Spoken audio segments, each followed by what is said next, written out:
sama PE. Kayaknya anak akuntansi ini sudah jago-jago Iya. semua deh, Mas. Kayak Mas Rawanda ini udah jago banget. Iya, kalau saya yang ngajarin akuntansi malah bingung. Pasti lebih pinter-pinter anak akuntansi daripada saya. Ah, ya, akuntansi. Akuntansi next. Yang pertama kita harus paham kenapa ada akuntansi. Next. Nah, ini. Akuntansi ini awalnya kan tadi kalau nggak salah Mbak Wike tadi sudah bilang sebuah seni ya. Aslinya ini akuntansi ini ditemukan secara ketidaksengajaan. Eh, Ditemukan oleh ini ada Luca Pacioli eh, di Italia pada tahun abad 1400-an. Nah, awalnya ini tidak sengaja melakukan pembukuan secara berpasang-pasangan. Nah, tapi ketika sudah melakukan Luca Pacioli, oh ternyata pembukaan ini efektif untuk mengetahui seberapa banyak kinerja dari sebuah apa ya, sebuah perusahaan, sebuah organisasi dan lain-lainnya. Next. Nah, ini pengertian akuntansi. Kalau menurut ahli dan menurut Wikipedia, yang pertama menurut ahli itu menyatakan bahwa akuntansi sebagai proses pengidentifikasian, pengukur, dan melaporkan informasi ekonomi untuk memungkinkan adanya penilaian-penilaian keputusan yang jelas dan tegas bagi semua yang menggunakan informasi tersebut. Nah, tadi setelah Pakioli tadi secara tidak sengaja membuat sebuah apa ya, sebuah pembukuan. Nah, dari pembukaan tersebut kita bisa mengidentifikasi, bisa mengukur, bisa mendapatkan informasi seberapa baik kinerja dari uh, yang telah dilakukan sebuah organisasi atau perusahaan. Jadi yang mengerjakan akuntansi ini kalau sepengetahuan saya sebenarnya tidak hanya harus akuntan saja, tapi semua juga wajib wajib dan harus bisa membuat pencatatan secara akuntansi. Baik itu pemilik perusahaan ataupun ya pemilik perusahaan baik kecil, dari jasa, dari dagang ke manufaktur juga sekecil-kecilnya usaha. Kalau menurut saya sangat penting adanya pencatatan secara akuntansi tadi. Biar kita tahu nanti evaluasi dari penjualan pertama, penjualan kedua, penjualan ketiga, nanti kita tahu kenapa kok penting adanya akuntansi. Misalnya contohnya begini, uh, tukang bakso kan ada bakso yang keliling, ada bakso yang sudah apa ya, sudah bagus, sudah ada tempatnya, kayak misalnya bakso bujangan sama bakso raos. Kalau teman-teman nanti di Ketintang tahu ada bakso raos. Nah, kalau bakso bujangan itu kan pasti uh, sudah sudah ada manajemennya, mulai dari uh, manajemen stock of name, terus ada admin kasir, admin akunting. Nah, kalau bakso bujangan itu pencatatan, mereka melakukan pencatatan setiap penjualannya per hari. Jadi mereka beli apa, mereka pengeluarannya buat apa aja, mereka catat setiap hari, setiap mereka melakukan transaksi. Jadinya apa? Jadinya ketika bakso bujangan ini per bulan mereka mengadakan ingin membuat peluasan skala usaha, mereka tahu apa yang perlu dikurangi, mana yang potensi yang bisa digali lagi dari pencatatan keuangan tadi. Uh, Mana yang sekiranya buang-buang anggaran, mana yang sekiranya bisa ditingkatkan lagi, mereka tahu. Nah, kalau bakso-bakso yang biasanya sama-sama bakso ini, sama-sama jualan bakso, tapi mereka ke gerobak keliling. Biasanya kan nggak ada pencatatan. Mereka cuman tahunya hari ini laku berapa, ya udah. Besok uangnya dibuat beli beli bahan-bahan di hari esoknya. Nah kan mereka jadinya jualan itu untuk buat buat apa ya, buat modal buat besok, buat modal selanjutnya terus. Jadi mereka fokus hanya untuk penjualan bakso, tidak untuk pembesaran skala usaha dari usaha baksonya. Itu tadi fungsinya dari adanya pencatatan secara akuntansi. Jadi mungkin sepele ya, ribet, dan mungkin ngapain sih harus nyatet-nyatet seperti itu. Tapi dampaknya itu sangat besar. Sama-sama. Oh ya, kalau bakso raus mungkin ada ya. Mungkin bakso-bakso yang milik-milik perorangan. Ya, kalau bakso raus itu iya sih banyak cabangnya, banyak yang franchise ya, franchise.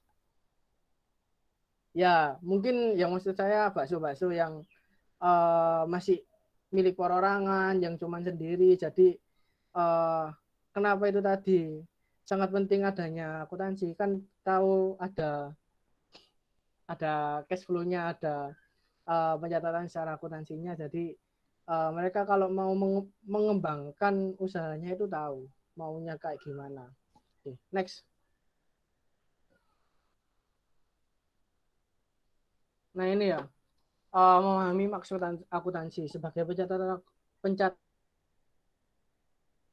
sebagai pencatat sampai dengan closing atau penutup buku, maka Anda harus menyajikan dengan baik jurnal yang telah dicatat dan dilaporkan dalam laporan keuangan.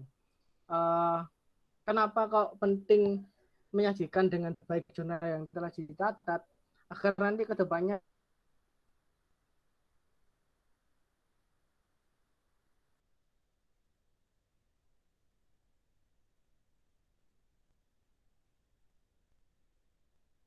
Cek, halo, Mas Ramanda suaranya? Halo, Mas Ramanda? tidak ada masalah. Ya, sorry tadi internetnya. Ya, tadi sampai sebagai pencatatan akuntansi. Nah, pentingnya sebagai pencatat akuntansi, kenapa harus menyajikan dengan baik jurnal atau pencatatan yang kita lakukan, karena nanti imbasnya nanti ketika kita tutup buku atau kita posting ke buku besar, nanti kalau ada satu transaksi aja yang ketinggalan, ini nanti dampaknya besar. Teman-teman harus membuka mulai dari awal lagi jurnal umum, bisa sih ke penyelesaian, tapi nanti juga ribet. Jadi kenapa pentingnya ketelitian di akuntansi itu tadi, soalnya dampaknya sangat luas.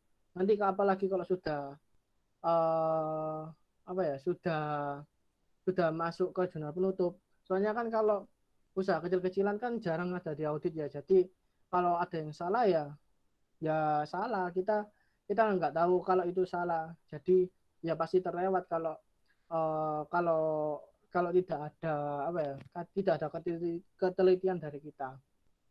Nah, yang kedua sebagai pengguna atau pemegang laporan keuangan. Nah ini tadi ya, ini mungkin lebih ke para investor, pemilik perusahaan.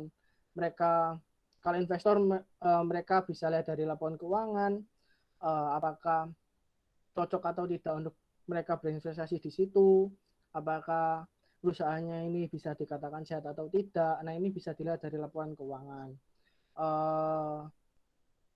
Nah, pentingnya dari tadi pencatatan akuntansi juga. Nah ini di sini nanti kalau perusahaan-perusahaan kecil kan jarang ada yang ngaudit. Uh, nah mungkin kalau mereka mau memperluas skala usaha juga kan pasti butuh investor. Jadi laporan keuangan juga harus bagus, harus apa ya, harus benar-benar tidak ada kecacatan. Next,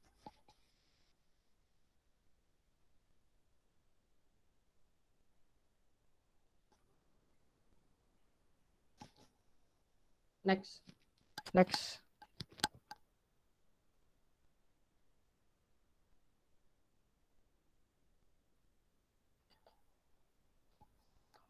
next, next,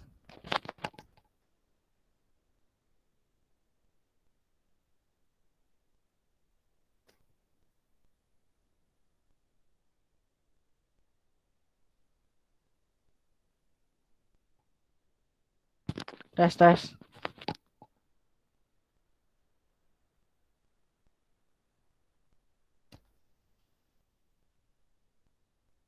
Iya, halo Mas Ramanda, apa ini share-share-nya tidak bergerak apa gimana? Tes. Nah, ini ya bagian-bagian laporan keuangan ya. Oh ya, Eh, sudah bagian laporan keuangan Mas Ramanda. yang bagian laporan keuangan. Iya, Ya, ini ya bagian-bagian laporan keuangan. Ini yang teraca ini hasilnya kadang perlu, kadang enggak neraca saldo. Itu biar teman-teman nanti nggak bingung aja sih kalau neraca saldo ini. Neraca saldo. Terus laporan laba rugi itu pasti harus ada. Nah, ini untuk tahu teman-teman seberapa besar labanya, apakah perusahaan ini untung atau tidak.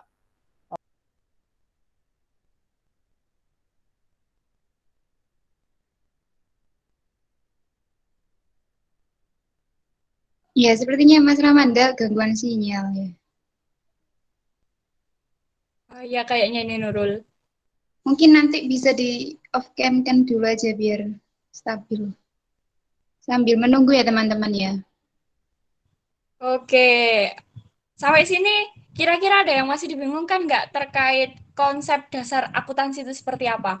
Terkait tujuan akuntansi, terkait kita belajar akuntansi ini untuk apa, terus bagian-bagiannya seperti apa. Mungkin dari sini ada yang sudah ingin ditanyakan sambil nunggu Mas Ramanda. Oh, ini ternyata sudah ada ya Mas Ramanda. Halo Mas Iya Ramanda. ya. Sorry Oke, sorry sorry sorry. ya siap monggo dilanjut Mas.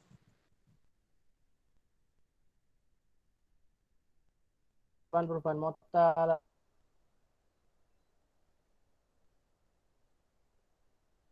ada laporan arus kas, catatan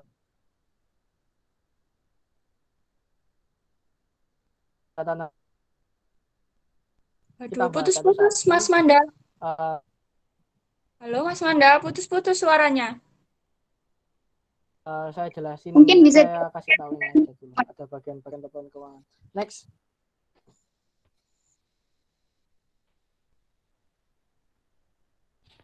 Nah, soal laporan keuangan itu nanti setiap Halo? Oke, sudah masuk, halo tes jelas tes. sekali.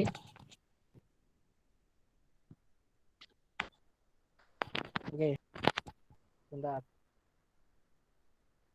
Ya, itu tadi ya, laporan keuangan itu juga menyesuaikan jenis perusahaannya, perusahaan jasa, perusahaan dagang, atau manufaktur. Uh, itu nanti membuat laporan keuangan juga berbeda-beda. Next, siklus akuntansi. Nah, siklus akuntansi ini yang pertama, yang paling penting itu kita harus punya bukti transaksi. Bukti transaksi ini mutlak, kas apa bond atau apapun itu, bukti kwitansi atau apapun itu, bukti transaksi ini mutlak. Seorang akuntan harus mencatat semua yang ada bukti transaksinya. Selama itu ada bond atau ada kwitansinya, itu pasti itu harus kita catat. Nah, kalau misalnya ada pengeluaran tapi tidak ada bondnya, itu nanti biasanya di perusahaan-perusahaan itu mereka tidak menganggap itu sebuah pengeluaran. Jadi nanti pihak-pihak yang terkait melakukan apa ya, mengeluarkan dana untuk sebuah beli peralatan atau perlengkapan itu nanti biasanya tidak bisa ditukarkan oleh uang perusahaan kalau tidak ada bukti transaksi. Jadi buat teman-teman juga, misalnya nanti ada yang kerja di bidang akuntansi juga jangan sampai mencatat kalau tidak ada bukti transaksinya. Nanti uh, bakal apa ya, bakal panjang urusannya. Ya pasti nanti tahulah kalau kalau kerja kayak gimana. Nah, bukti transaksi ini itu yang nanti cikal bakalnya kita buat membuat sebuah jurnal umum. Jadi uh, dari bukti transaksi tadi, baik dari kwitansi atau banyak atau apa ya, atau apapun itu dan lain-lain, itu nanti kita sebagai apa ya, sebagai landasan kita membuat sebuah jurnal. Jadi misalnya saya menanam modal ke perusahaan saya dalam bukti transaksinya, bukti transfer ke rekening perusahaan itu juga dicatat kas pada modal misalnya 500.000 kayak gitu. Misalnya kita beri peralatan modal pada kas 500.000, peralatan pada kas 500.000 kayak gitu. Jadi penjurnalan ini juga proses yang harus dilalui untuk nanti kita posting ke buku besar. Nah, suaranya jelas ya?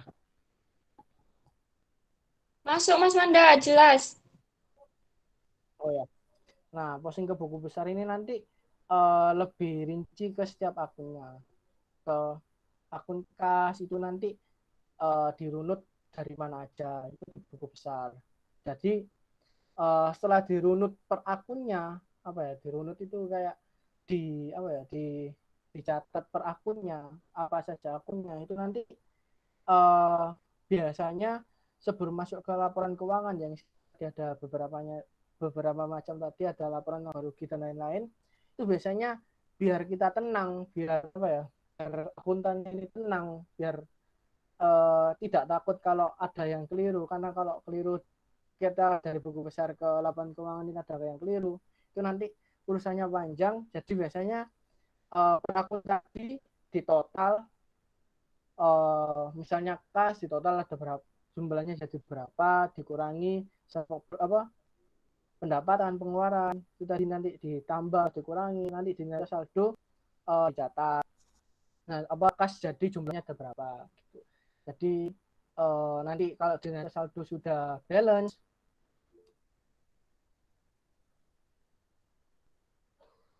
ya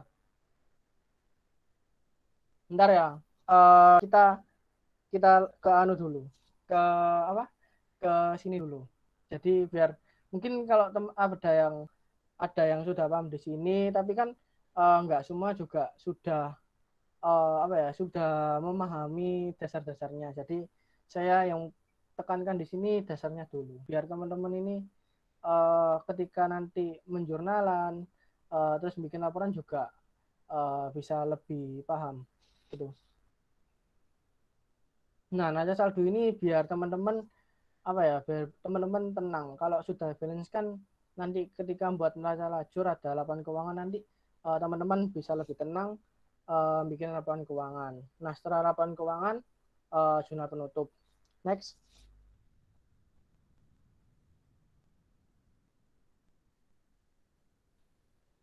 Nah, ini ya, pada umumnya ada 3 perusahaan dengan metode pencatatan berbeda. Ada perusahaan jasa, perusahaan dagang, ada perusahaan manufaktur. Jasa ini nggak seberapa ribet, dagang agak ribet karena ada stoknya, ada persediaan. Kalau manufaktur lebih ribet lagi.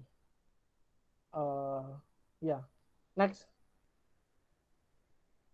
Nah, ini konsep dasarnya akuntansi, harta sama dengan hutang plus modal. Jadi apapun yang masuk ke harta itu pasti nanti masuknya ke debit, plusnya di debit. Dan hutang ataupun modal itu nanti pasti masuknya ke kredit. Harta di sisi kiri, modal dan hutang di sisi kanan. Itu teman-teman kudu harus apa ya, harus di luar kepala soal harta sama dengan hutang plus modal ini. Next. Nah, ini pengenalan akun-akun. Ada akun tetap, ada akun sementara. Next. Nah, akun tetap. Akun tetap ini terdiri dari next, ada kas. Nah, ada aktiva, ya itu tadi, ada aktiva lancar. Itu tadi ada kas.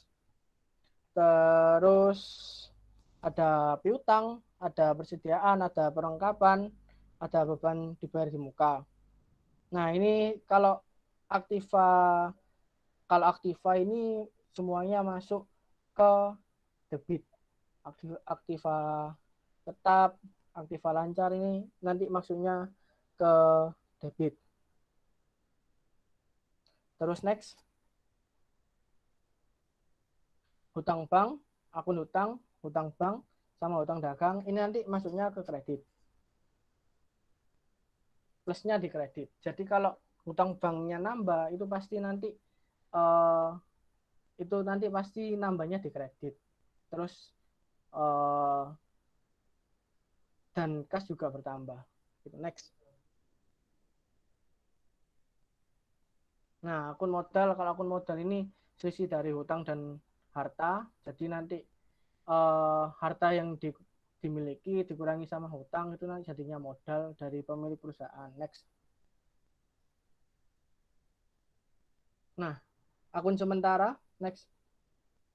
Akun sementara ada yang pertama ada akun pendapatan. Nah, akun pendapatan ini ada pendapatan usaha sama dolar usaha. Ya ini teman-teman pasti sudah paham ya. Next.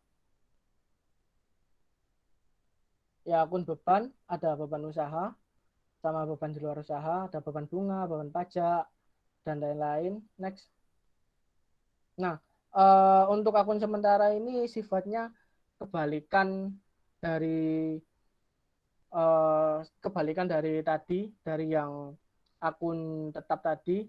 Kalau akun sementara ini misalnya tadi pendapatan ya. Pendapatan ini kan seharusnya kan apa ya? Seharusnya plus, seharusnya itu apa? menambah kas atau apa ya? Jatuhnya itu kan kayak bukan hutang, tapi di sini sifatnya itu dibalik. Jadi pendapatan ini adanya di kredit dan beban yang malah ngurangin kas itu malah masuknya di debit. Next. Nah ini racanya yang benar kayak gini. Jadi yang aktiva ini di sebelah kiri, yang pasifa di sebelah kanan. Ya ini hutang, modal di sebelah kanan, yang harta di sebelah kiri, ada kas, hutang, perlengkapan, itu semua kan harta semua. Next. Nah ini biar teman-teman hafal, di screenshot dulu. Ini yang paling penting dari penjurnalan. Teman-teman harus hafal akunnya itu masuk mana aja, plusnya di mana, minusnya di mana. Ini yang paling penting. Soalnya dasar teman-teman buat bikin jurnal itu ya ini, biar nggak bingung. Next. Nah ini soalnya kita langsung aja ya. Soal penjurnalan umum. Bentar. Saya tak buka Excel. Saya aja yang share screen ya di sini ya. Iya, siap. Ini udah saya stop dulu, Mas ya. Ya. Bentar.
Oke, sambil nunggu Mas Rawanda share screen, silahkan. Kalau ada yang dibingungkan, tulis di kolom chat ya langsung. Oke, siap. Siap Dek Kurnia, habis ini di-share. Monggo Mas Manda, di-share soalnya. Oh, sudah ini ternyata. Ini PPT-nya teman-teman. Sebentar, soalnya habis ini mau di-share. Share screen ya.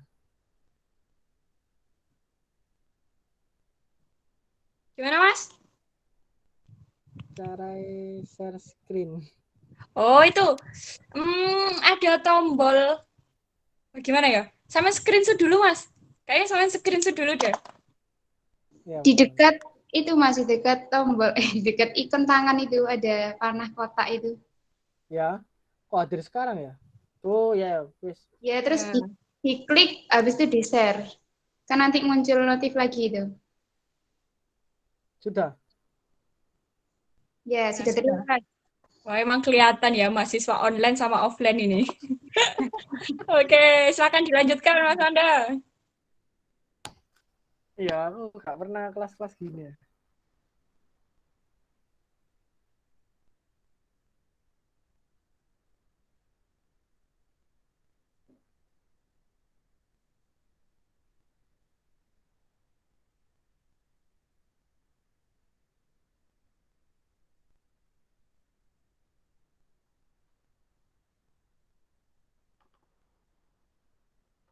Mas Ramanda ini soalnya boleh minta tolong di-share, Mas. Nanti saya salurkan ke grup tutor sebaya. Atau Mas Ramanda sudah join ya? Sudah ada di PPT. Sudah Oh, ada di sudah ada PPT. di PPT. Oke, berarti Iya. saya yang belum buka PPT. Oke, maaf, maaf. Oke. Ada yang pasti sudah paham ya ini soal penjurnalan. eh ya pasti sudah, teman-teman pasti sudah tahu soal penjurnalan. Mungkin ada yang bisa mengisi soal yang pertama. Nanti saya tuliskan.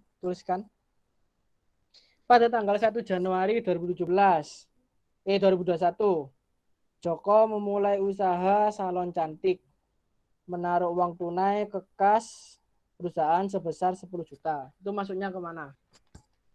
Pastikan kas. Debit. Kas sama apa? Kas sama modal. Kas sama Kas modal. sama. Ya, bacanya gimana?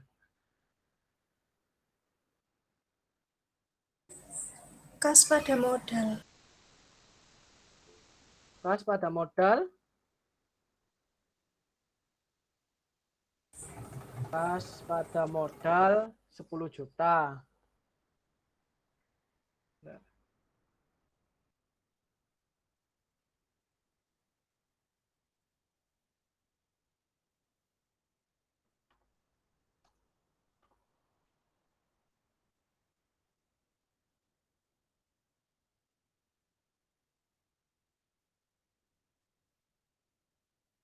Tadi siapa tadi? Yang jawab tadi ada Novia, terus ada siapa nih? Baladewa, Dewa. Terus ada lagi tadi If siapa tadi?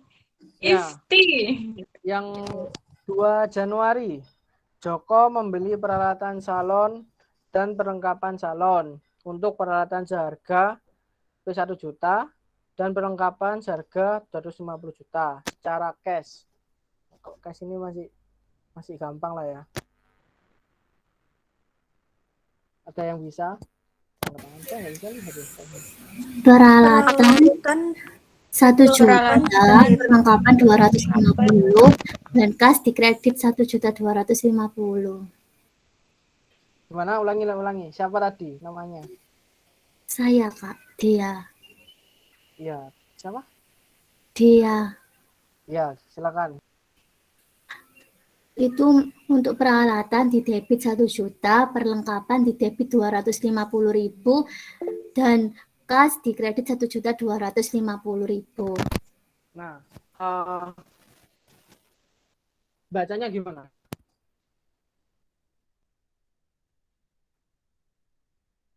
Jadi bacanya gini ya.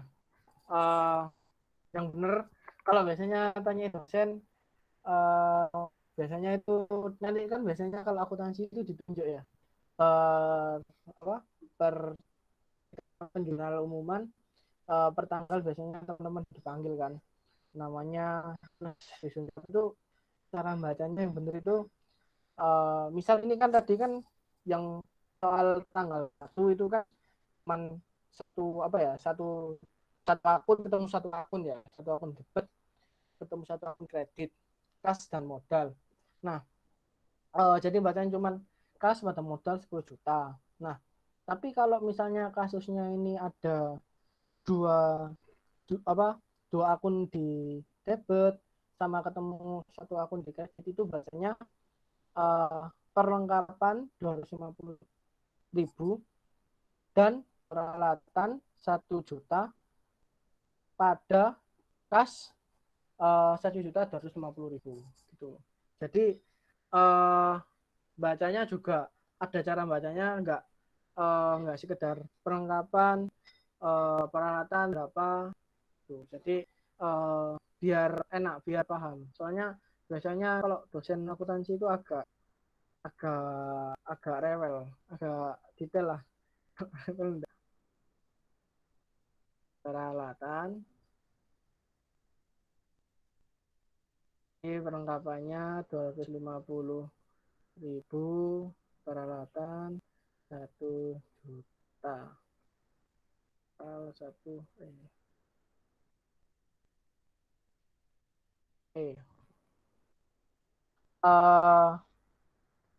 tanggal 3, silakan. Januari 3. Bayar Beban sewa sewa tempat untuk pada ya, kas 2 juta. beban sewa pada kas. Siapa namanya?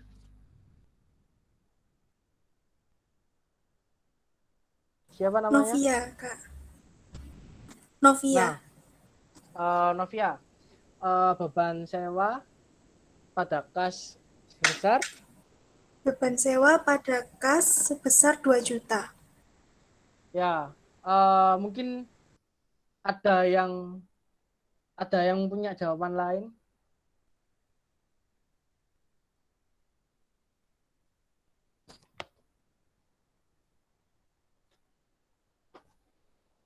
Halo? Mungkin ada yang punya jawaban lain?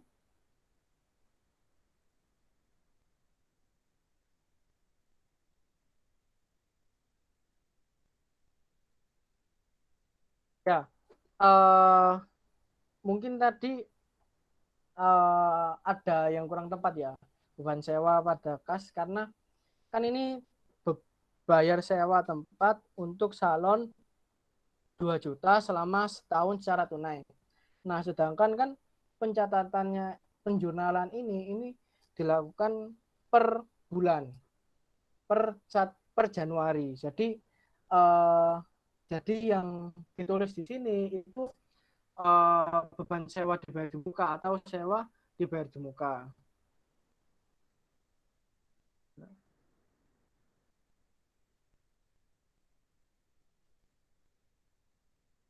Di muka sebesar 2 juta atau boleh nah ini nanti kan kalau sewa bayar di muka itu nanti teman-teman perlu bikin yang namanya jurnal penyesuaian.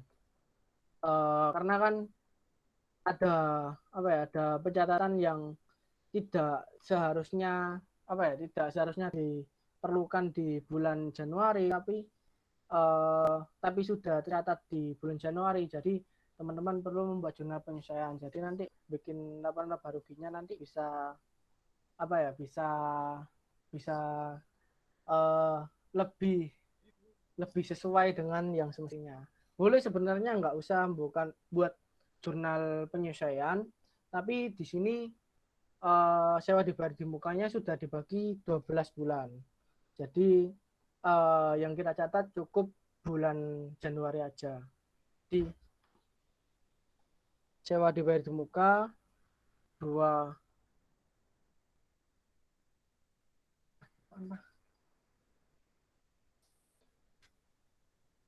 kita anu mah. Ya maaf ada Bapak saya tadi. Nah, kayak gini boleh sewa dibayar di muka 2 juta atau sewa. Ini oke.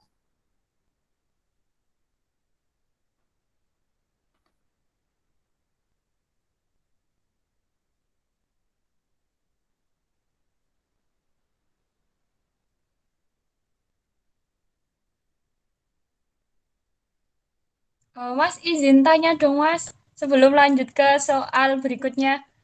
Ya, gimana gimana? Jadi perbedaan spesifik kapan kita harus pakai beban sewa, kapan kita harus pakai sewa dibayar di muka itu di mananya sih Mas? Bedanya di mana sih? Karena ini jujur waktu maba saya juga bingung Mas. Ini harus tak catat beban sewa atau sewa dibayar di muka. Jadi bedanya di mana sebenarnya Mas?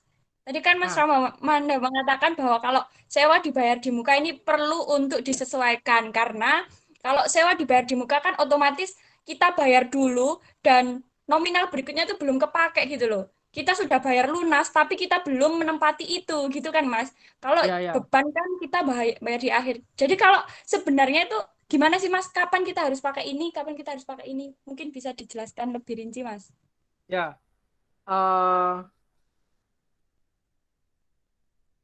bentar. Kalau- Nah, ini kalau beban sewa. Kalau jadinya beban sewa itu jadinya 166. Nah, kayak gini ya. Kenapa kok gimana penentuannya masuk beban sewa atau sewa dibayar di muka? Eh, Bisa share screen soalnya tadi. Tidak, berhenti stop presenting. Silakan panitia share screen soalnya.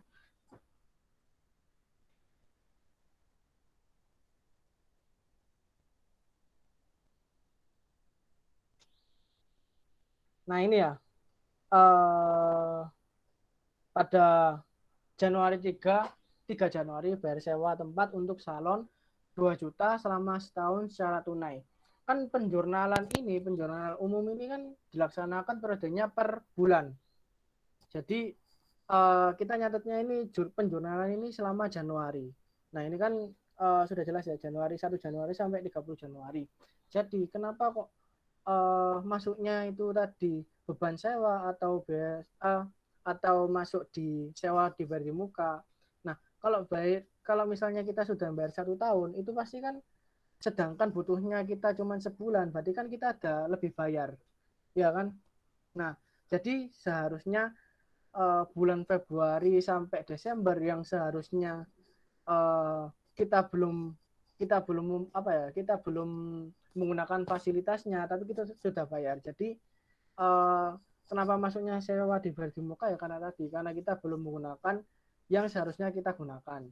Jadi yang kita catat meskipun kita sudah bayarnya setahun, itu nanti tetap kita nyatetnya sewa dibayar di muka. Nah, nanti baru ketika di jurnal penyelesaian uh, baru nanti masuk ke beban sewanya berapa. Itu dicatat selama sebulan gimana. Jadi nanti yang dibuat di laporan laba rugi itu nanti yang di penyesuaian. Oh ya, ini keliru ya sebenarnya. Oh, nggak ada beban sewa ini kalau di jurnal penyesuaian. Jadi kalau di jurnal umum tetap sewa dibayar di muka. Amannya kayak gitu sih. Saya lupa-lupa ingat. Kalau setahu saya sih awal bisa dibolehkan nulis beban sewa tapi harus dibagi 12. Eh, tapi kan nanti kan kasnya sudah berkurang 2 juta ya. Jadi nggak seimbang, jadi lebih baik ditulis sewa dibayar di muka gitu. Karena kita belum menggunakan fasilitasnya secara utuh, secara total selama 12 bulan.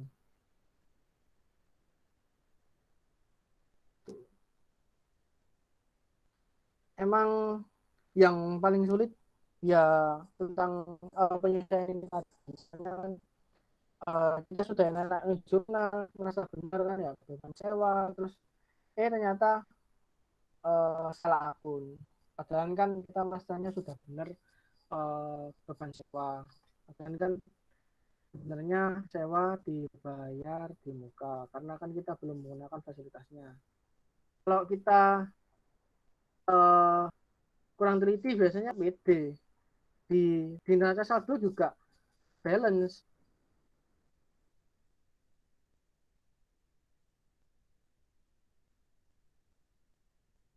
Nah, next tanggal 5.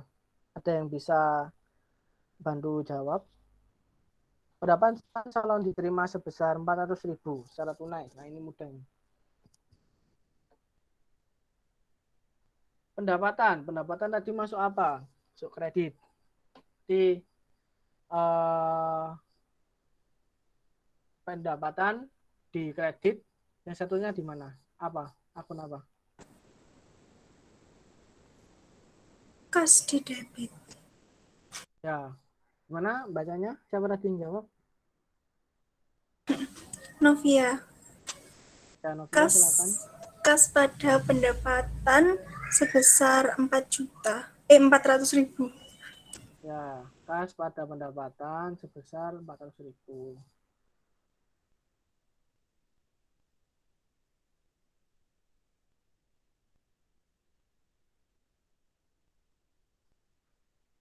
Oke, selanjutnya tanggal 6. Nah, ini agak banyak ya. Karena mendapat proyek foto keluarga dan Joko sebagai make up-nya, upah salon Joko sebesar 10 juta. Namun dibayar uang sebagian dulu sebesar 3 juta secara tunai dan akan dilunasi pekerjaan setelah pekerjaan selesai. Nah, ini apa aja akunnya kira-kira? Atau mungkin langsung ada yang mau jawab? Akunnya itu kas, piutang, sama pendapatan. Ya, silakan. Kalian bikin jurnalnya gimana?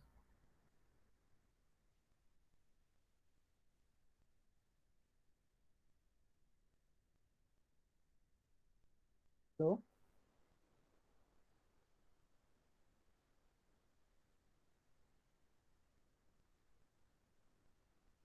Mas Ramanda, ini ada yang masih bingung cara bacanya, Mas. Mungkin bisa diulangi kembali gimana cara bacanya. Yang mana? Yang mana?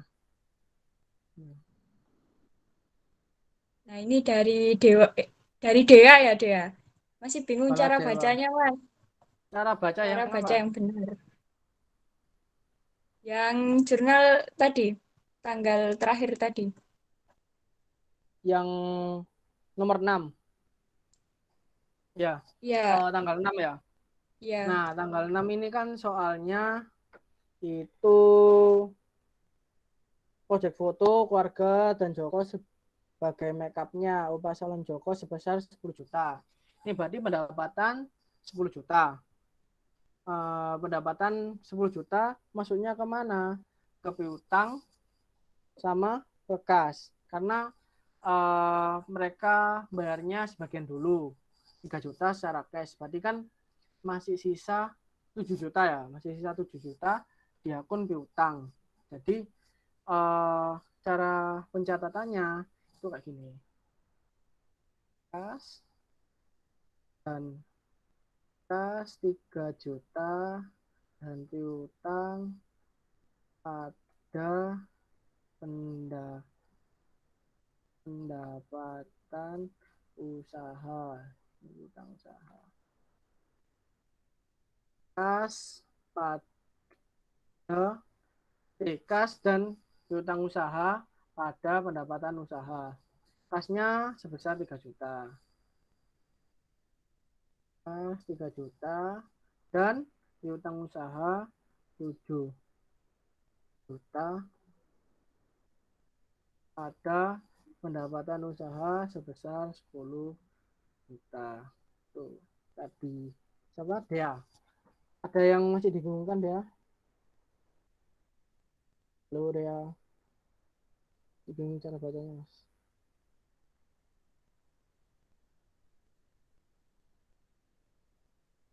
Halo Dea. Ya, silakan kalau sudah nggak ada masalah, akan bacanya silakan ke 9 Januari 2021.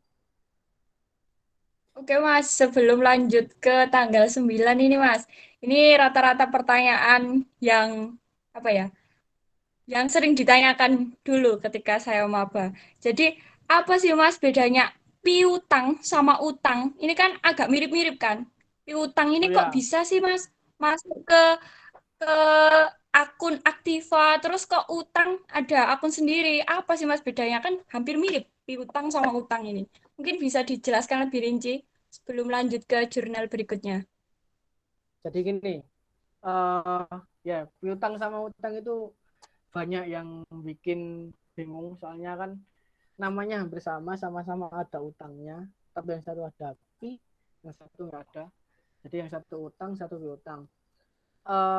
Utang itu jelas ya. Kalau utang berarti mengurangi kas. Berarti kita berkurang atau kan sudah jelas di hukum akuntansi. Kalau saya hukum akuntansi itu harta sama dengan utang plus modal.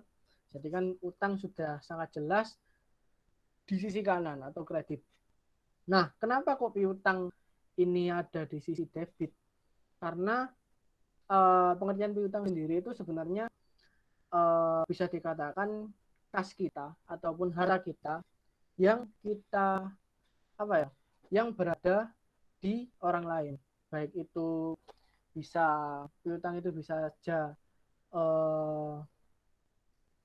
ke apa ya, pendapatan yang belum dibayar, itu bisa juga piutang. Orang utang kita itu juga nyatanya ke piutang. Jadi apa ya? Misalnya kita apa ya? Misalnya perusahaan bank ngasih utang itu nanti catatnya mereka ke piutang. Soalnya kas mereka itu apa ya? Harta mereka itu berada di orang lain. Jadi piutang itu tadi kebalikan dari utang. Kalau utang itu harta apa ya? Harta orang lain berada di kita, jadi kita nyatetnya di sebelah kredit, di sisi kredit. Nah, kalau piutang itu harta kita yang berada di orang lain. Jadi kalau biasanya kalau di perusahaan-perusahaan itu piutang itu biasanya buat mengelabui apa ya, mengelabui pajak biasanya. Piutang ini biar laporan laba ruginya nggak seberapa besar.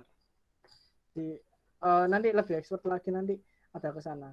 Jadi mainnya biar pembayaran pajaknya itu bisa lebih efektif, itu biasanya utang dan utang. Gimana Wika, sudah jelas? Sudah. Monggo dilanjut, Mas Ramanda. Ya, nomor 9 ya.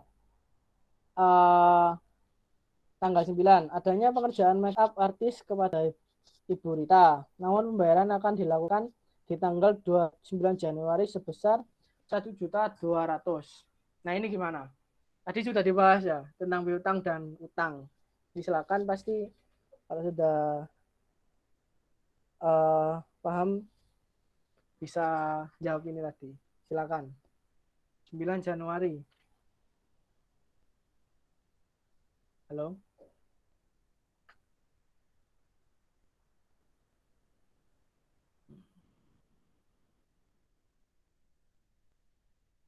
Apa akunnya?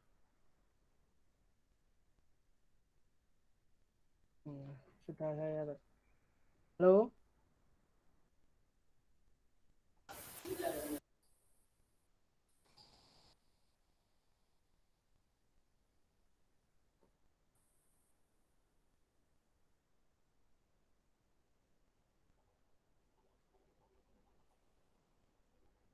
Halo. Waduh, ini mungkin kayaknya masih bingung Mas Ramanda. Jadi bisa minta tolong langsung dituliskan sama Mas Ramanda biar Nah, semakin gini. jelas. Kan ini kan Bu Rita kan menggunakan jasa salon dari Pak Joko sebesar 1.200.000. Tapi karena mungkin belum ada dananya atau ada kendala lain, jadi pembayarannya dilakukan 29 Januari. Tadi kan pada saat transaksi di 9 Januari itu Bu Rita tidak melakukan pembayaran secara cash. Jadi masuknya di mana? Masuknya di piutang karena itu tadi seharusnya pendapatan kita masuk ke kas, karena Bu Rita masih ada halangan untuk membayar, jadi bayarnya di 29 Januari, jadi kita masukkan ke piutang usaha karena harta kita masih berada di kantong orang lain atau di orang lain. Jadi masuknya di utang usaha 1.200.000 pada pendapatan usaha 1.200.000. Selanjutnya ke 16 Januari. Joko membeli perlengkapan salon kepada Ude Salma. Namun Ude Salma memberikan waktu pembayaran hingga bulan depan sebesar 1.500.000.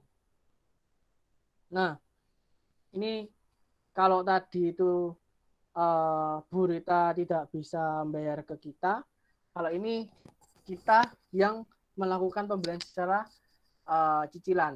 Jadi silakan. Kalau tadi kan masuknya piutang, berarti ini sekarang masuknya kemana? Hutang pada Ya. perlengkapan pada hutang usaha. Ya, silakan. Gimana? Perlengkapan berapa? Perlengkapan bertambah 1.500.000. Ya. Hutang bertambah 1.500.000 pada kredit. Oke. Perlengkapan pada utang usaha sebesar 1.500.000. Ini sudah jelas ya. Kalau kita yang masih punya tanggungan ke orang lain, itu maksudnya ke utang. Tapi ke orang lain yang punya tanggungan, pihak lain yang punya tanggungan ke kita, itu maksudnya ke piutang.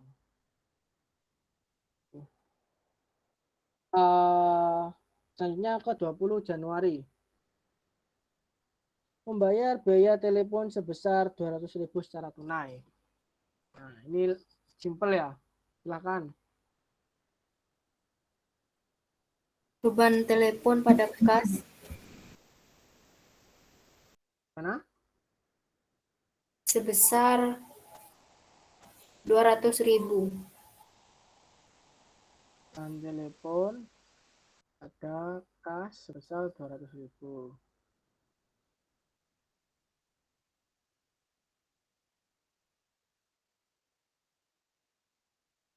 Nah, ini kan ada akun baru, ada akun beban telepon. Terkait akun beban ataupun akun biaya ini sebenarnya kebijakan setiap individu atau setiap instansi berbeda-beda.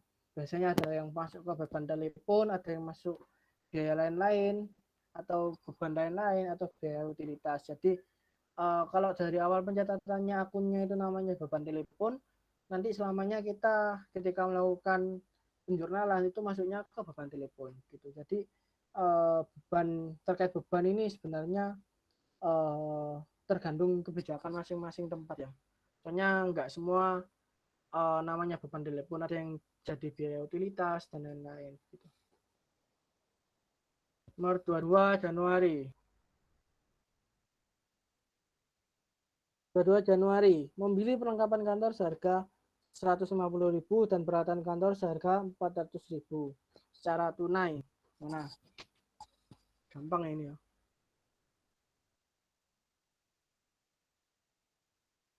Silakan.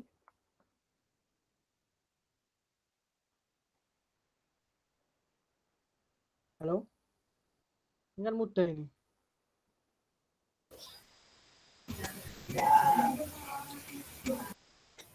Perlengkapan kantor sebesar 150.000 dan peralatan kantor sebesar 400.000 pada kas sebesar 550.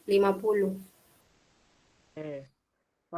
Perlengkapan sebesar perlengkapan 150.000 dan peralatan 400.000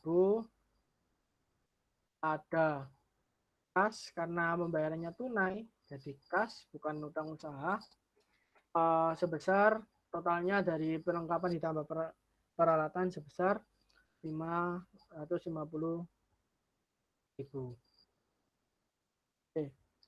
Selanjutnya transaksi di tanggal 23. Nah, ini baru ini, akun baru.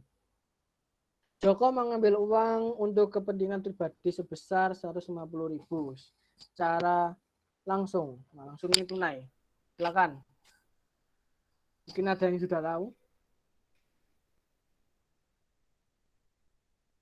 Prive pada kas, maka Ya, prive pada kas berapa? 150.000. Prive pada kas sebesar 150.000. Nah, akun prive ini kan baru ya. Jadi akun prive ini keluar ketika si pemilik perusahaan mengambil atau mengambil uang kas untuk keperluan pribadinya. Itu masuknya ke prive. Jadi kan pemilik perusahaan ini kan sebenarnya yang punya seluruh aset dari perusahaannya. Jadi ketika pencatatan prive ini tadi tidak masuk ke hutang atau piutang, tapi sudah benar-benar hak dari setiap pemilik perusahaan untuk mengambil bagian dari asetnya atau dari modal yang sudah ditanamkan. 3 Januari sudah 27 Januari. Joko pendapatan jasa calon sebesar 800.000 secara tunai. Di pendapatan usaha. Jadi apa? 27 Januari. Masuknya kemana? Kas pada pendapatan usaha 800.000. Oke. Kas pada pendapatan usaha. Karena bayarnya cash, jadi langsung masuk ke akun kas, nggak ke akun piutang. Selanjutnya 28 Januari, Joko membayar utangnya yang terjadi pada tanggal 16 Januari sebesar 1.500.000. Di sini. Ini. Kan tadi 16 Januari Joko beli perlengkapan salon untuk Salma. Karena satu dan lain hal, Joko membayarnya secara kredit. Jadi Joko punya utang usaha besar 1.500.000. Nah, ketika sudah dibayar, gimana pencatatannya? Silakan. Utang usaha pada kas. Utang usaha pada kas. Utang usaha pada kas sebesar 1.500.000. 1.500.000. Nah, jadi utang usahanya berkurang dan kasnya berkurang.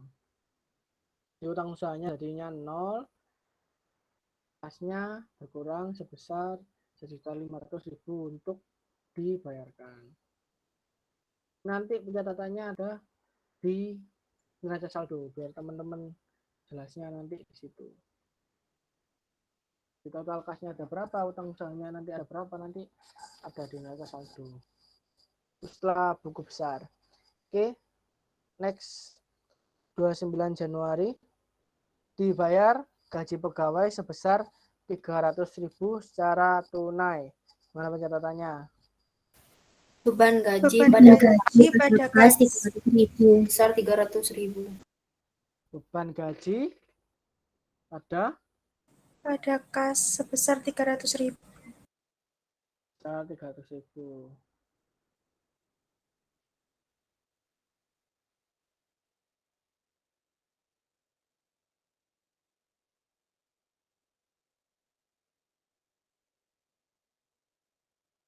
Nah, ini kita langsung ke 30 Januari atau ada yang harus kita catatkan kira-kira?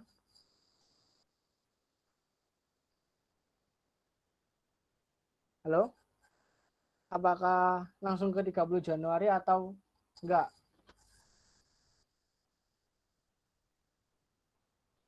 Halo? Nah, ya. Jadi pada tanggal 29 Januari tadi ini kan kita harus mencatatkan piutang usaha yang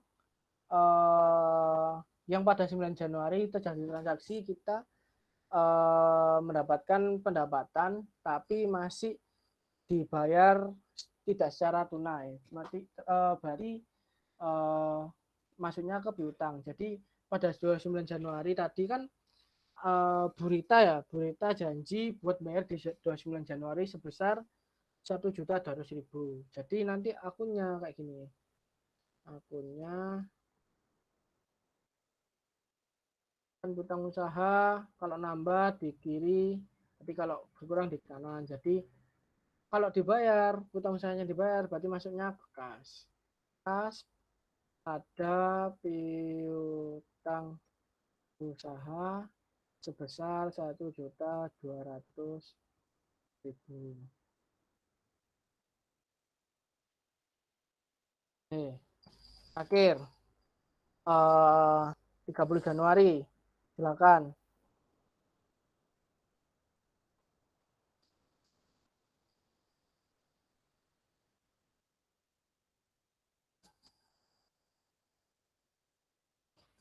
Halo?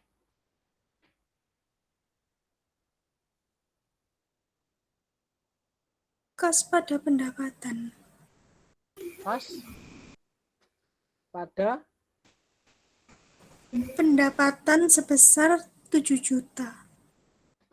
ya mungkin ada jawaban lain, mungkin ada pendapat lain, silakan. Kas pada piutang.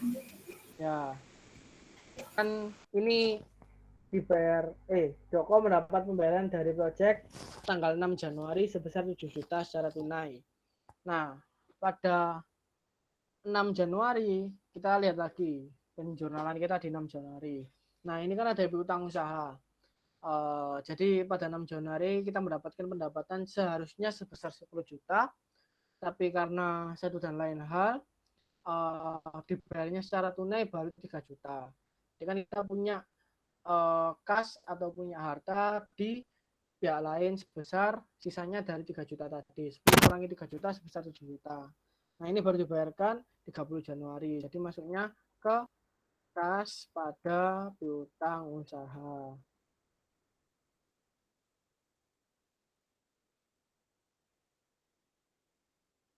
Besar 7 juta. Oke. Nah, ini tadi tentang jurnal umum ya. Sebenarnya saya kurang kurang mengerti teman-teman butuhnya kayak gimana. Jadi ini kemarin saya cuman bikin tentang penjurnal umum. Jadi untuk sementara kita sampai sini dulu. Teman-teman nanti mungkin ke panitia nanti butuhnya kayak gimana. Jadi saya tahu nanti ngajarnya langsung kayak gimana. Jadi biar lebih tahu kebutuhan teman-teman kayak gitu. Jadi buat sekarang kita sampai jurnal umum dulu. Nanti kita lanjut ke hari Minggu ya. Kalau sekarang mungkin ada yang bisa bertanya tentang yang tadi kita belajar bareng. Silakan.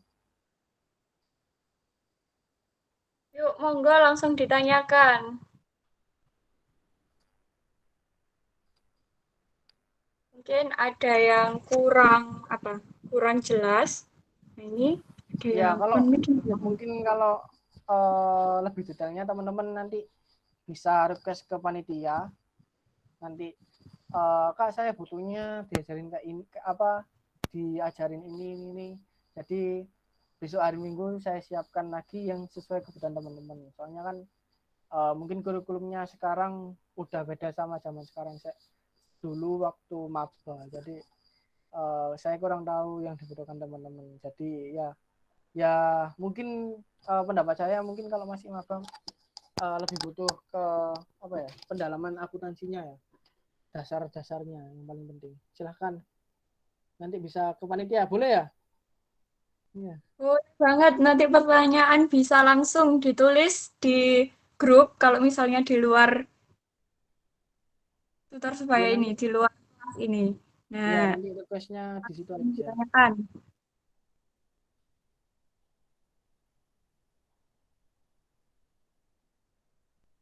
Nah, mungkin ini ada yang bingung, Mas.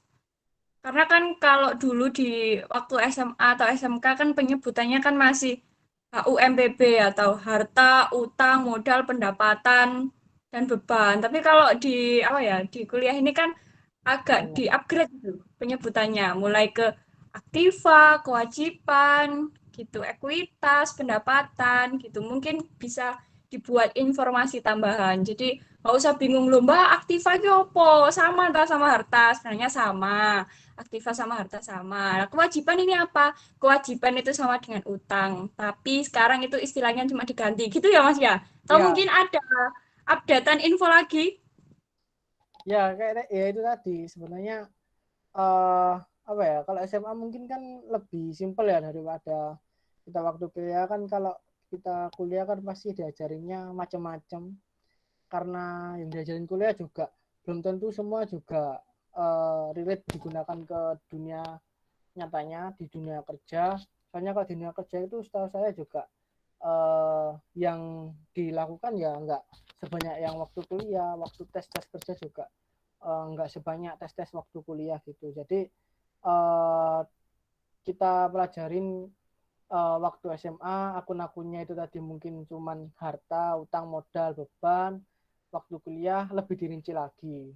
Ya sama sih, masih masuk kayak kas itu masuknya tetap masuk ke harta. Terus piutang itu masuknya tetap ke harta, tapi pengalaman kerja dong Kak. Ya, jadi tetap apa ya, sebenarnya tetap masuk ke tempatnya, tetap masih sama, cuman lebih diperinci lagi. Soalnya kan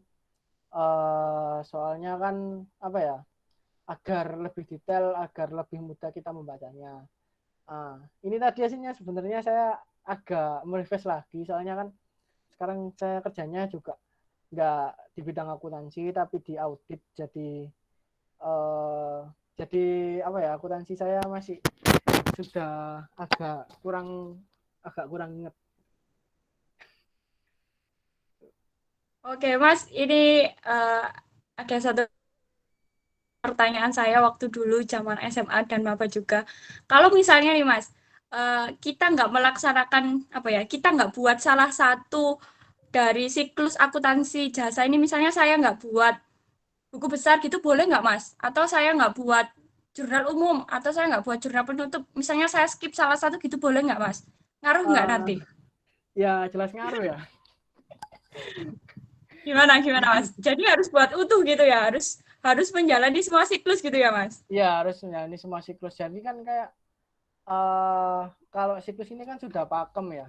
Yang pertama ada bukti transaksi, lalu naik ke jurnal umum, naik ke posting buku besar, terus ke laporan keuangan, baru nanti di jurnal penutup. Ini semuanya harus dilalui. Soalnya kan namanya siklus akuntansi, proses akuntansi. Jadi nanti kalau ada satu yang kelewatan, apalagi jurnal umum yang yang inti dari semua pencatatan tadi awalnya mulainya di jurnal umum, jadi harus diisi agar kita apa ya, agar bacanya lebih mudah, agar kita ketika membuat laporan selanjutnya itu lebih mudah.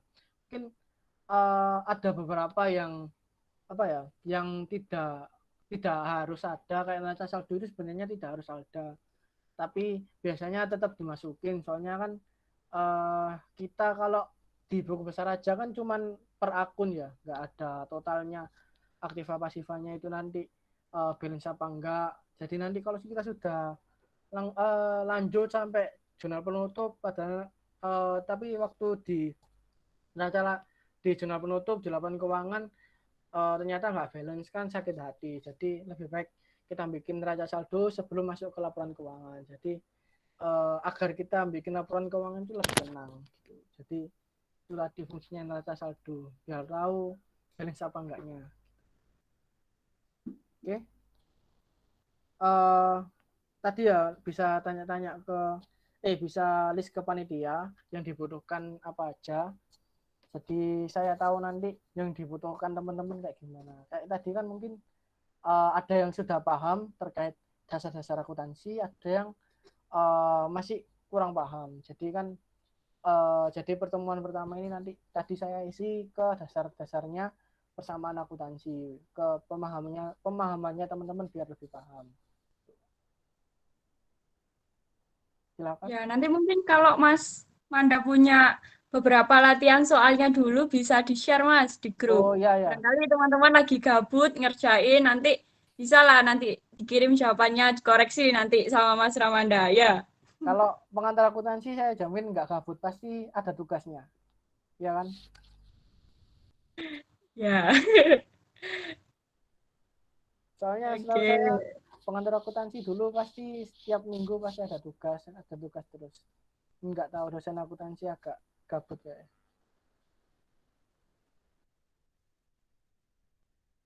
Iya benar, emang tugas itu buat latihan Mas. Ayo, ada yang mau ditanyakan? Ya sudah malam juga ini 9. Iya. Ya, Oke. kita lanjut minggu aja ya. Soalnya kalau Sabtu malam takutnya teman-teman banyak yang apa? Keluar sama temennya, pacarnya. Jadi lebih baik kita lanjut ke hari Minggu aja ya. Ya, siap-siap. Siap, Mas. Oh iya, untuk hasil record nanti akan di-share, teman-teman.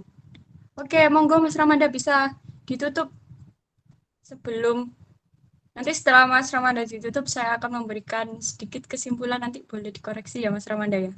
Atau Ya. sekarang saja ya Oh ya, nggak saya apa-apa, langsung aja simpulkan bisa. hasil pembelajaran.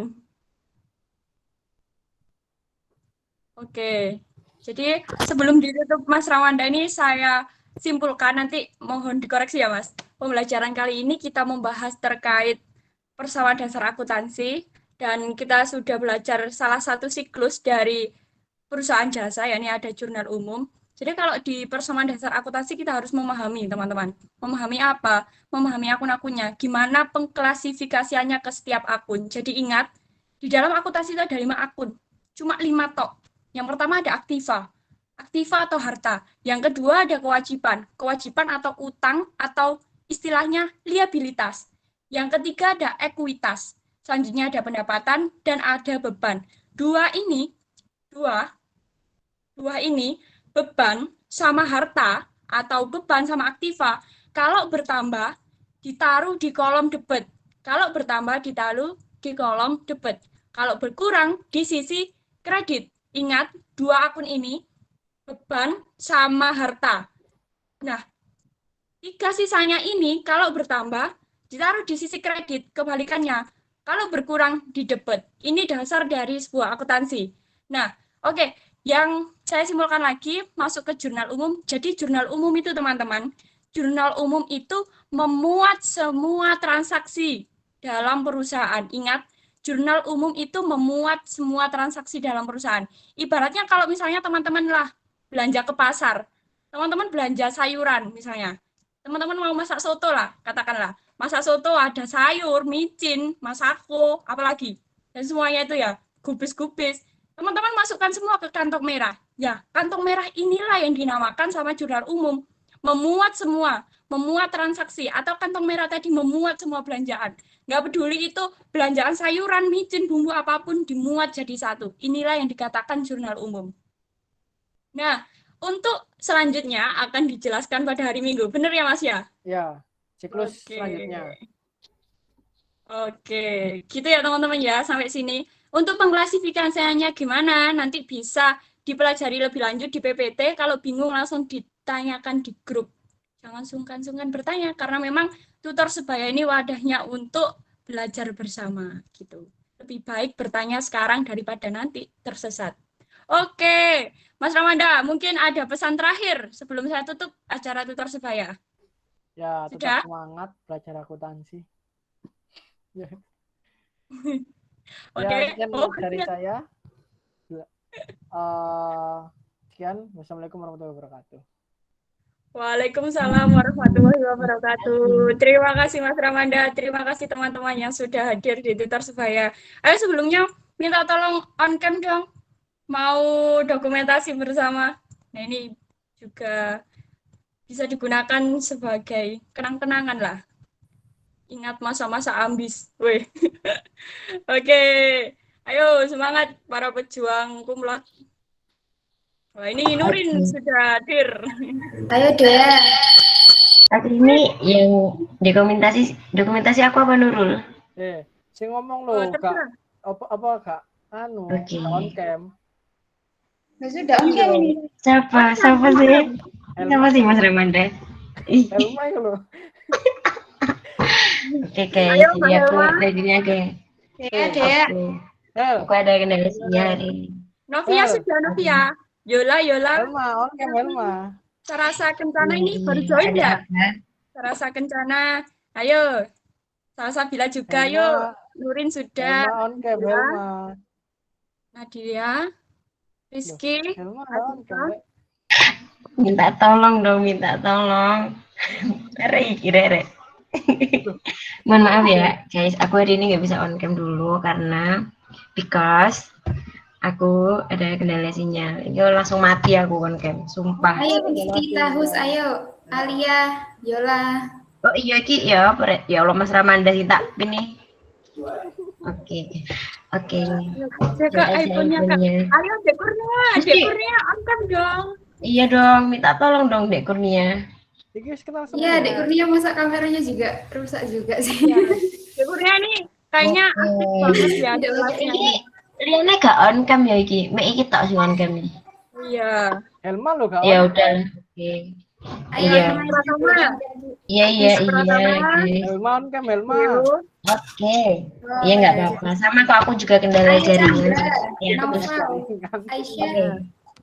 Oke, sudah siap. Operator sudah siap. Sudah. Udah. On cam semua ya. Aduh, banyak yang nggak on cam. Oke. Action ya guys. Oke, 1, 2, 3. 1, 2, 3. Aduh, iki nek chat iki. Oke, wait. Helma on cam Helma. Ya Allah. Iya.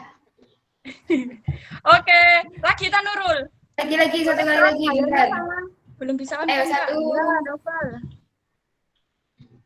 1, 2, 3.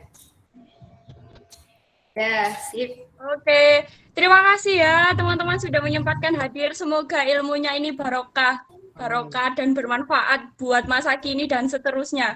Semoga yang belajar akuntansi hari ini bisa menjadi CEO. Amin. Oke. Jangan lupa follow IG Rayon Ekonomi Unesa, PMII Rayon Ekonomi Unesa, sama IG-nya Kopri Rayon Ekonomi Unesa, karena di situ akan banyak kegiatan-kegiatan positif, kegiatan-kegiatan yang sangat bermanfaat dan bisa mewadahi teman-teman semuanya. Itu ya, nanti tak share linknya, Instagramnya. Jangan lupa, di sini mau ada podcast yang menarik. Oke, terima kasih. Sampai jumpa. Tetap semangat, dadah. Oke, sebelum live semuanya aku minta waktunya sebentar ya guys. Doorpress dong Kak Wike. Oh iya, nanti ada doorpressnya sendiri Kak Kurnia. Khusus buat Kak Kurnia. Seperti mikrofon sih. Oke. Jadi gini ya guys. Oke, halo sebelumnya, Assalamualaikum warahmatullahi wabarakatuh. Aku dari perwakilan panitia juga, ada Kak Wike dan Kak Nurul dan Kak Masuli ya di sini udah ada.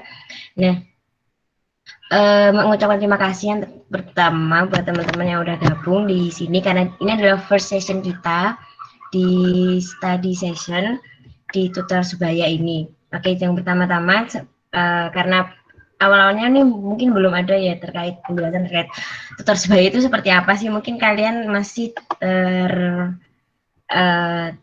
berasumsi dengan apa yang kalian pikirkan kayak gitu. Jadi di tutor sebaya ini kita dari Rayon Ekonomi Unesa itu ingin ada sebuah wadah ya, kayak semacam bimbel. Kita terinspirasi dari SMA nih. Dari SMA kan biasanya kita kalau mau UN, mau ulangan nih ada bimbel nih misalnya ya. Atau mungkin kalau kita kesulitan belajar mungkin kita ada bimbel sehingga kita bisa lari ke bimbel. Nih kalau kuliah kan jarang banget nih ada bimbel. Jarang banget ada yang bisa ngajarin kita, mungkin jarang banget ada yang bisa ngarahin kita terkait mata kuliah. Ya nggak tahu nanti kalau teman-teman di sini ada yang punya doi terus pinter terus diajarin gitu ya alhamdulillah sih. Nah, mungkin doinya juga bisa gabung nih, mungkin bisa jadi tentor. Oke. Terus jadi dengan adanya tutor sebaya ini harapanku sih nanti bisa maksimal ya, bisa maksimal dari segi outputnya ke teman-teman semuanya yang ada di sini. Biar teman-teman bisa mempelajari terkait matkul, apalagi ini perkuliahannya dilakukan secara online kayak gitu. Terus ini suaraku masuk kah? Ya Allah. Masuk. Ya, Aman. masuk. Oke, siap. Di sini aku mau menyapa nih dari teman-teman nih. Oke, ini sudah ngantuk semua kah? Ya, sebagian kayaknya. Yang sudah keluar ini kayaknya sudah mau tidur. Oke, siap. Di sini tadi kan yang aktif nih ada Nuri nih. Ada Nuri. Terus ada siapa lagi ya tadi? Ada Kurnia ya. Ada Dea, Novia. Ada 030 ini. Siapa 030? Alia, ada juga Istiharkus. Yang lainnya ini ditunggu partisipasinya. Indah juga. Wis, Salsabila, wis aktif semua Mbak Hilma hampir sebagian besar. Oke, siap.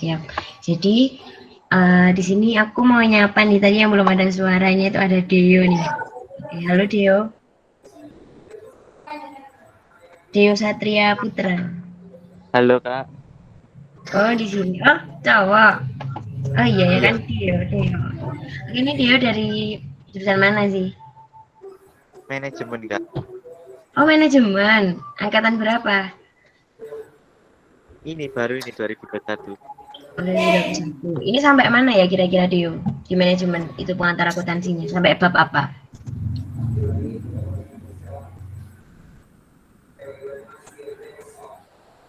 Halo? Halo Deo?